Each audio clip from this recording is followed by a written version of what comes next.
2022년 7월 17일 길가온교회 주일예배 말씀입니다.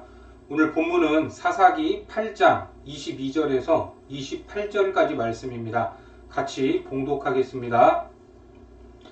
그때 이스라엘 사람들이 기드온에게 이르되 당신이 우리를 미디안의 손에서 구원하셨으니 당신과 당신의 아들과 당신의 손자가 우리를 다스리소서 하는지라.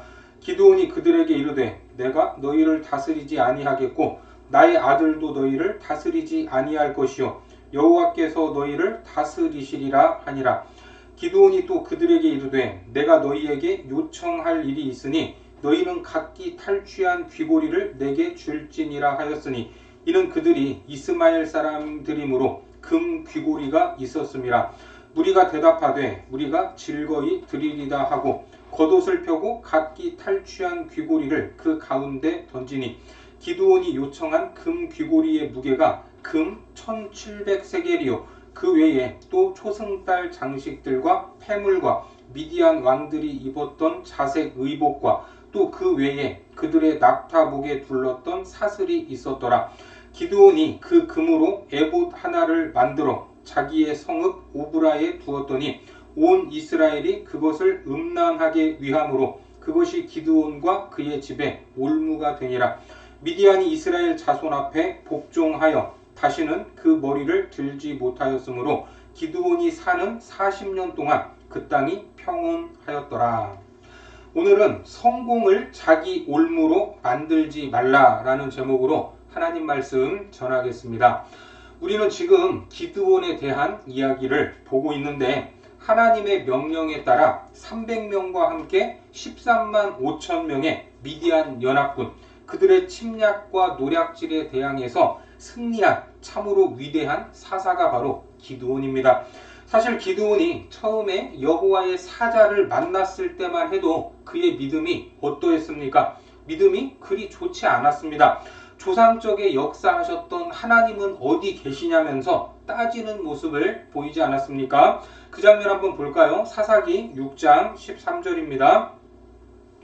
기드온이 그에게 대답하되 오 나의 주여 여호와께서 우리와 함께 계시면 어찌하여 이 모든 일이 우리에게 일어났나이까. 또 우리 조상들이 일찍이 우리에게 이르기를 여호와께서 우리를 애굽에서 올라오게 하신 것이 아니냐 한 그 모든 이적이 어디 있나이까. 이제 여호와께서 우리를 버리사 미디안의 손에 우리를 넘겨주셨나이다 하니. 하지만 하나님의 부르심 앞에 조금씩 마음을 열면서 제물을 드리고 목숨을 걸고 자기 집안에서 섬기던 바알과 아세라 목상까지 무너뜨리는 순종의 자리까지 나아갔습니다. 그리고 미디안과 전쟁을 위해 3만 2천 명의 사람들을 모았지만 하나님의 명령에 따라 300명만 남겼고 양털 시험을 통해 하나님의 능력을 경험하게 됩니다. 그리고 남은 300명으로 13만 5천 명의 미디안 대군을 이기게 됩니다. 이러한 승리의 과정들, 하나님의 역사를 경험하고 하나님의 약속이 어떻게 성취되는가를 직접 보게 된다면 그 믿음이 어떻게 변할 것 같습니까? 더 좋아지고 깊어질 것이다. 이렇게 기대하지 않겠습니까? 그런데 기드온의 말과 행동을 보면 점점 담대해지고 거침없어지면서 이스라엘의 큰 용사가 되어가는 것 같았지만 신앙에 있어서는 그리 위대한 용사가 되는 것 같지는 않았습니다.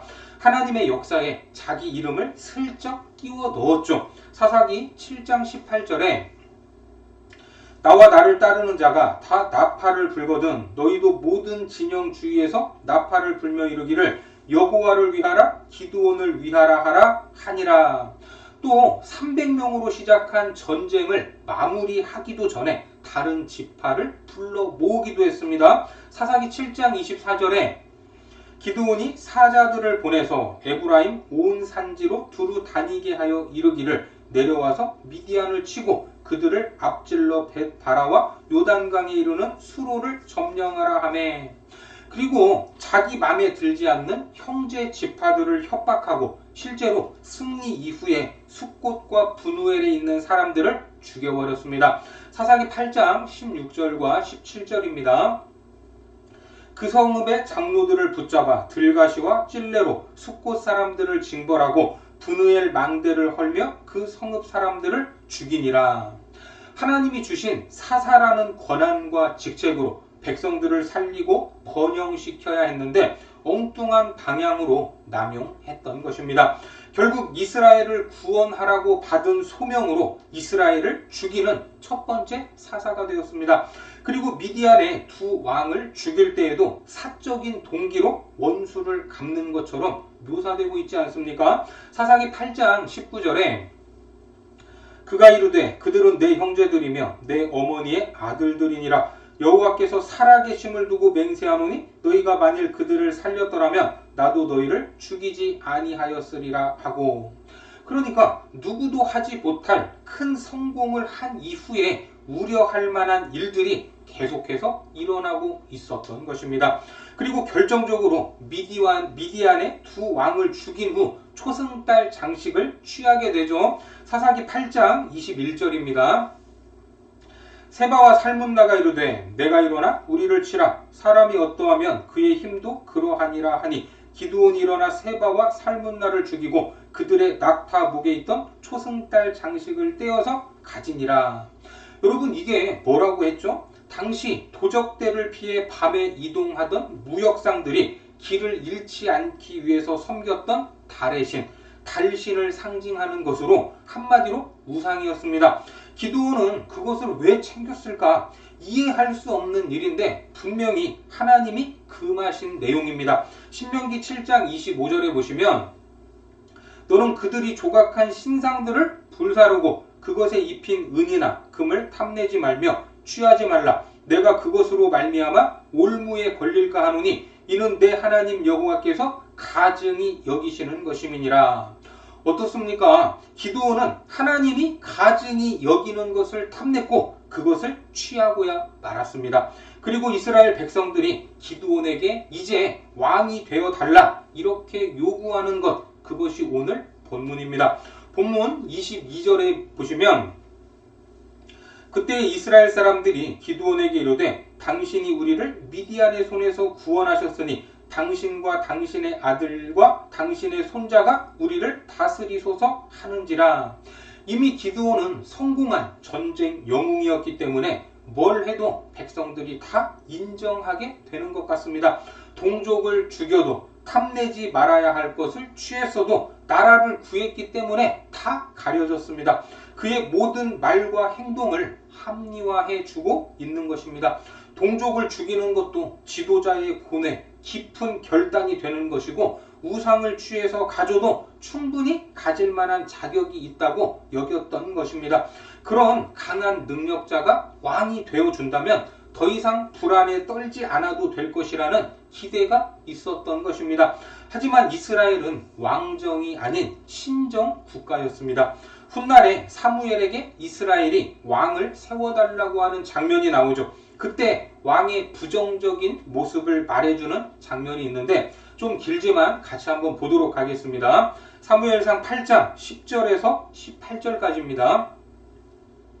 사무엘이 왕을 요구하는 백성에게 여호와의 모든 말씀을 말하여 이르되 너희를 다스릴 왕의 제도는 이러하니라. 그가 너희 아들들을 데려다가 그의 병거와 말을 어거하게 하리니 그들이 그 병거 앞에서 달릴 것이며 그가 또 너희의 아들들을 1000부장과 50부장을 삼을 것이며 자기 밭을 갈게 하고 자기 추수를 하게 할 것이며 자기 무기와 병거의 장비도 만들게 할 것이며 그가 또 너희의 딸들을 데려다가 향료 만드는 자와 요리하는 자와 떡 굽는 자로 삼을 것이며 그가 또 너희의 밭과 포도원과 감람원에서 제일 좋은 것을 가져다가 자기의 신하들에게 줄 것이며 그가 또 너희의 곡식과 포도원 소산의 11조를 거두어 자기의 관리와 신하에게 줄 것이며 그가 또 너희의 노비와 가장 아름다운 소년과 나귀들을 끌어다가 자기 일을 시킬 것이며 너희의 양떼의 10분의 1을 거두어 가리니 너희가 그의 종이 될 것이라. 그날에 너희는 너희가 택한 왕으로 말미암아 부르짖되 그날에 여호와께서 너희에게 응답하지 아니하시리라 하니. 여러분들 어떻습니까? 이것이 당시 왕정 제도였던 겁니다. 왕정 아래 있는 백성들의 입장에서는 안 좋은 것이 너무나 많지만 왕이 된다면 이렇게 권력이 좋고 누릴 것이 많았던 겁니다. 왕이 되면 인생 성공의 끝판왕이라고 할 수 있습니다. 백성들의 전폭적인 지지를 얻고 있는 기드온이 수락만 하면 왕이 될 수 있는 분위기였습니다. 기회였습니다. 그런데 기드온이 뭐라고 말을 하죠? 23절에 보시면 기드온이 그들에게 이르되 내가 너희를 다스리지 아니하겠고 나의 아들도 너희를 다스리지 아니할 것이요 여호와께서 너희를 다스리시리라 하니라. 아주 믿음이 있는 것 같습니다. 너희를 다스리는 것은 내가 아니라 하나님이시다 라고 말을 합니다. 지금까지 기드온의 말과 행동으로 보면 의외의 반응입니다. 우리가 기드온의 믿음을 너무 의심했고 하나님을 향한 그의 중심을 오해한 것일까요? 그런데 기드온은 백성들에게 한 가지 요구를 하게 됩니다. 24절에 보시면 기드온이 또 그들에게 이르되 내가 너희에게 요청할 일이 있으니 너희는 각기 탈취한 귀고리를 내게 줄지니라 하였으니 이는 그들이 이스마엘 사람들이므로 금 귀고리가 있었음이라. 탈취한 귀고리를 주라고 하는데 권력보다 돈을 더 좋아해서 이런 것들을 요구했을까? 아무튼 백성들은 기드온의 요구를 기쁘게 받고 가진 것들을 다 내놓았습니다. 25절과 26절입니다. 무리가 대답하되 우리가 즐거이 드리리이다 하고 겉옷을 펴고 각기 탈취한 귀고리를 그 가운데 던지니 기드온이 요청한 금 귀고리의 무게가 금 1700세겔이요 그 외에 또 초승달 장식들과 폐물과 미디안 왕들이 입었던 자색 의복과 또 그 외에 그들의 낙타복에 둘렀던 사슬이 있었더라. 금 귀고리의 무게만 1700세겔 약 20kg의 어마어마한 양입니다. 요즘 시세로 환산을 해도 15억 원 정도의 가치가 있습니다. 이렇게 많은 양의 금과 폐물로 무엇을 만들게 되죠? 27절입니다. 기드온이 그 금으로 에봇 하나를 만들어 자기의 성읍 오브라에 두었더니 온 이스라엘이 그것을 음란하게 위함으로 그것이 기드온과 그의 집에 올무가 되니라. 많은 금으로 에봇을 만들었다고 말합니다. 에봇은 잘 아시듯이 제사장들이 입는 옷이죠. 우림과 둠밈과 함께 12지파를 상징하는 12개의 보석이 박혀 있습니다. 금실과 더불어 4가지 실로 정교하게 짜여진 옷이 바로 에봇입니다. 그래서 에봇을 만들었다고 하면 뭔가 하나님을 더 우선하는 것 같고 하나님께 나아가려는 마음이 있는 것처럼 보이기도 합니다. 하지만 에봇을 금으로 만들면 하나님이 더 좋아하실까요? 에봇은 하나님이 만드는 방법을 이미 알려주셨습니다. 금으로 만든다고 더 좋은 것도 아닙니다. 그러면 왜 만들었을까? 제사장들이 입기 위해서 만든 것도 아닙니다. 그 의도를 추적해 보겠지만 결론적으로 금 에봇을 만든 사건이 무엇이 되었습니까? 올무가 되어버렸습니다. 온 이스라엘이 그것을 음란하게 위함으로 그것이 기드온과 그의 집에 올무가 되니라. 그렇습니다. 제사장의 옷으로 불리는 에봇이 안타깝게도 우상숭배로 변질되었고 이스라엘이 무너지는 계기가 되어버린 겁니다. 왕이 되라는 백성들의 요구를 거절한 것이 참신앙의 결정처럼 보였는데 전혀 엉뚱하게도 금 에봇을 만드는 기드온의 모습을 보면 그 결단이 순수하지 않았다 하는 것을 알 수 있습니다.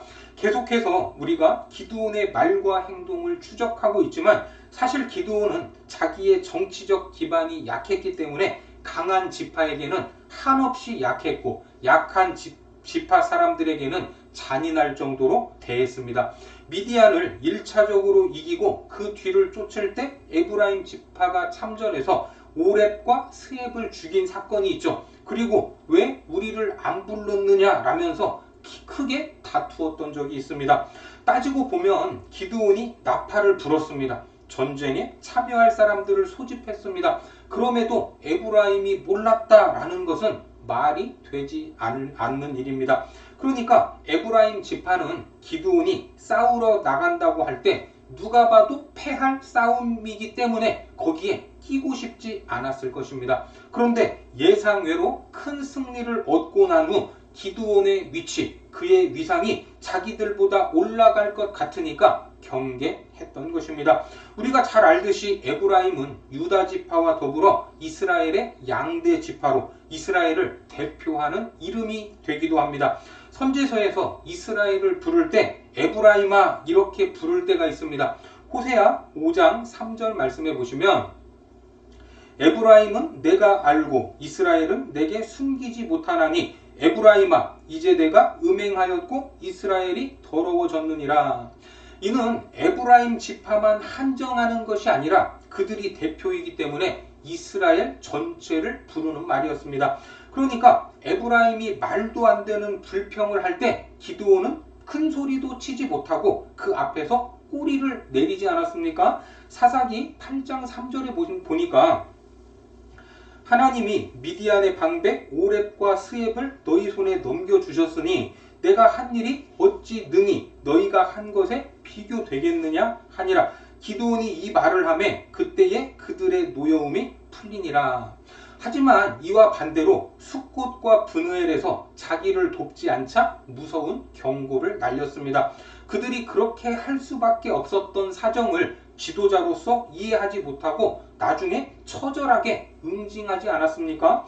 그러니까 기드온은 큰 용사처럼 승리를 얻었지만 이스라엘 전체를 품은 사사, 지도자로서 가져야 할 넓은 인간적인 마음이나 어떠한 기상, 위대한 용맹도 없었던 것입니다. 그저 휘황찬란한 금 에봇을 만들어 이스라엘 안에서 자기를 견제하는 세력들에게서 안전을 보장받고 싶었던 것입니다. 지금까지 기드온의 말과 행동에 우려가 되는 것들이 금 에봇을 만드는 것으로 그 실체를 확실히 드러내고 있는 것입니다. 결국 기드온에게 올무가 되었고 이스라엘을 음란하게 만들었습니다. 우상을 섬기듯 에봇을 섬기게 된 것입니다. 사사기 18장 31절을 보시면 하나님의 집이 실로에 있을 동안에 미가가 만든 바 새긴 신상이 단 자손에게 있었더라. 어떻습니까? 하나님의 집은 실로에 있었지만 미가가 만든 신상이 단 지파, 단 자손에게 있었다고 합니다. 마찬가지로 기드온은 금 에봇을 어디에 두었죠? 자기 성읍 오브라에 두었다고 말합니다. 자기와 자기 집안을 영화롭게 하고 모든 이스라엘 백성들로부터 존경을 받기 위한 하나님의 이름을 빙자한 상징물이었던 것입니다. 실제로 이스라엘의 초대 왕이었던 사울이 하나님께 버림받게 된 결정적인 사건도 이런 것이었습니다. 사무엘상 13장 8절과 9절을 보니까 사울은 사무엘이 정한 기한대로 이랫동안을 기다렸으나 사무엘이 길갈로 오지 아니하매 백성이 사울에게서 흩어지는지라. 사울이 이르되 번제와 화목제물을 이리로 가져오라 하여 번제를 드렸더니. 이스라엘은 왕이라고 해도 제사장의 영역을 침범할 수 없습니다. 그러면 사울은 왜 이런 짓을 했을까요? 하나님을 두려워하지 않고 백성들을 두려워했기 때문입니다. 일단 전쟁에서 이기는 것, 거기에 우선을 두었습니다. 그러니까 자기가 번제를 드렸지만 그 제사는 하나님과 상관이 없는 상징적인 행위였고 그것을 보는 사람들에게 심리적인 안정감을 주는 효과였던 것입니다. 나중에 사울이 그것을 실토하게 되죠. 사무엘상 15장 24절에서 27절까지 말씀을 보겠습니다. 사울이 사무엘에게 이르되 내가 범죄하였나이다. 내가 여호와의 명령과 당신의 말씀을 어긴 것은 내가 백성을 두려워하여 그들의 말을 청종하였음이니이다. 청하오니 지금 내 죄를 사하고 나와 함께 돌아가서 나로 하여금 여호와께 경배하게 하소서 하니 사무엘이 사울에게 이르되 나는 왕과 함께 돌아가지 아니하리니 이는 왕이 여호와의 말씀을 버렸으므로 여호와께서 왕을 버려 이스라엘 왕이 되지 못하게 하셨음이니이다 하고 사무엘이 가려고 돌아설 때에 사울이 그의 겉옷자락을 붙잡음에 찢어진지라. 여기서도 사울의 모습을 보면 백성들 앞에서 자기 자리를 지키기 위해 사무엘을 붙잡고 있는 것입니다. 신앙적인 회개도 아니고 하나님을 향한 새로운 마음도 아닙니다. 그저 제사장의 옷자락이 찢어질 정도로 몸싸움을 하면서까지 자기 자리를 지키려는 몸부림이었던 겁니다. 오늘 기드온도 마찬가지입니다.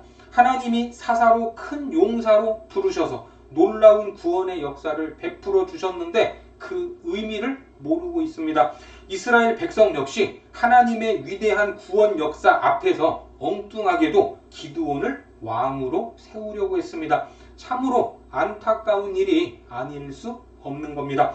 우리가 인생을 살아갈 때 많은 위기들이 있지만 가장 큰 위기 중 하나는 큰 성공을 했을 때입니다. 잘 나갈 때 더 조심해야 합니다. 고린도전서 10장 12절 말씀에도 그런즉 선줄로 생각하는 자는 넘어질까 조심하라. 성공하면 모든 것을 합리화하고 덮어버릴 만한 힘이 생깁니다. 성공하면 부족해도 부정직해도 나쁜 짓을 해도 보이지 않습니다. 성공했으니까 용서가 되는 것입니다. 300명으로 13만 5천 명을 이겼는데 누가 뭐라고 하겠습니까? 그렇게 나라를 구한 사람이 왕이 되는 것은 당연한 일이고 앞으로 더 큰 기대도 걸 수 있지 않겠습니까? 하지만 위대한 역사를 이루시고 신실하게 약속을 지키신 하나님을 기억하는 사람이 하나도 없었습니다. 하나님이 큰 승리와 영광을 주셨는데 이제는 묻지도 않습니다. 전쟁하기 전에는 피곤할 정도로 묻지 않았습니까? 재물을 드리면서 양털 뭉치로 시험을 하면서 묻고 또 물었습니다. 그런데 이제는 자기 마음대로 결정해버립니다. 말은 믿음이 있는 것처럼 하죠. 여호와께서 너희를 다스릴 것이다. 그러나 묻지도 않고 금 에봇을 만들어 자기 성읍에 두었습니다. 이후 기드온의 삶을 보면 어떨까? 사사기 8장 30절과 31절에 보시면 기드온이 아내가 많음으로 그의 몸에서 낳은 아들이 70명이었고 세겜에 있는 그의 척도 아들을 낳았으므로 그 이름을 아비멜렉이라 하였더라. 아내가 얼마나 많았으면 아들만 70명, 딸들은 세지도 않았습니다. 그리고 세겜에 척도 있었다고 합니다. 이방 여인을 통해서도 자녀를 낳았던 것입니다. 여러분, 이게 좋아 보입니까? 성공했으니까 괜찮은 것입니까? 아닙니다. 하나님이 주신 은혜를 죄를 짓는 도구로 사용하는 것입니다. 우리는 기억해야 합니다. 하나님이 물질을 주실 때, 시간을 주실 때, 능력과 어떤 지위를 주셨을 때 더 겸손해야 하고 하나님의 뜻을 더 구해야 되는 겁니다. 그렇지 않으면 물질이, 시간이, 능력과 지위가 나를 무너뜨리는 올무가 될 수 있습니다. 누가 봐도 부러워할 만한 것들이 나를 망하게 하는 것이 된다는 것입니다. 더 많이 가졌을 때 폭삭망하게 되고 더 높은 곳에서 떨어졌을 때 충격이 큰 법입니다. 말만 믿음 있게 하는 것, 그것이 전부가 아닙니다. 고린도전서 4장 20절 말씀에 하나님의 나라는 말에 있지 아니하고 오직 능력에 있음이라. 이 능력은 성령의 능력입니다. 내 안에 숨겨진 우상이 무엇인지 깨달아야 합니다. 에봇을 금으로 만들었다고 해도 그것은 하나님을 향한 진심일 수 없습니다. 그저 눈속임을 하는 도구일 뿐인 것입니다. 성령 안에 거하지 않으면 예배를 드리면서도 헌금을 하면서도 봉사를 하면서도 얼마든지 올무에 걸릴 수 있습니다. 그것이 우상이 될 수도 있다는 말입니다. 그렇지 않으면 성공이 올무가 되고 그것이 나를 무너뜨리게 될 것입니다. 하지만 하나님은 신실하셔서 그들에게 주시기로 한 평안을 주셨습니다. 본문 28절에 미디안이 이스라엘 자손 앞에 복종하여 다시는 그 머리를 들지 못하였으므로 기드온이 사는 40년 동안 그 땅이 평온하였더라. 참으로 놀랍습니다. 하지만 사사기의 평온은 여기까지입니다. 앞으로도 사사가 일어나서 승리를 얻지만 더 이상의 평온은 없었습니다. 오늘 기드온의 본심을 보면서 우리 안에 숨겨진 금 에봇, 하나님의 이름을 빙자한 우상들이 드러나기를 바랍니다. 그 우상들이 우리 안에 계시는 성령의 불로 태워지는 역사가 있기를 바랍니다. 그리고 성령을 따라 올바로 하나님을 섬기고 정확한 하나님의 뜻을 분별하며 하나님이 기뻐하시는 길로 나아가기를 바랍니다. 그래서 하나님이 베풀어 주시는 놀라운 은혜와 역사를 한 번의 성공으로 끝내지 않고 그 성공을 올무가 아닌 또 다른 성공으로 만들어가는 겸손하고 지혜로운 자녀들이 되시기를 주님의 이름으로 축원합니다. 기도하겠습니다. 하나님, 우리의 삶에 상상하지 못할 크고 놀라운 은혜들을 베풀어 주시니 감사합니다. 특별히 하나님이 주신 것들로 인해 교만해지거나 다른 마음을 품지 않기를 원합니다. 인간적인 계산으로 하나님의 이름을 빙자하거나 내 욕심과 안위를 우선순위에 두지 않도록 인도하여 주옵소서. 오직 성령의 능력으로 살게 하시고 하나님이 주신 것들로 또 다른 영적인 성공을 이어가는 지혜로운 백성들이 되도록 축복하여 주옵소서. 예수님의 이름으로 기도드립니다. 아멘.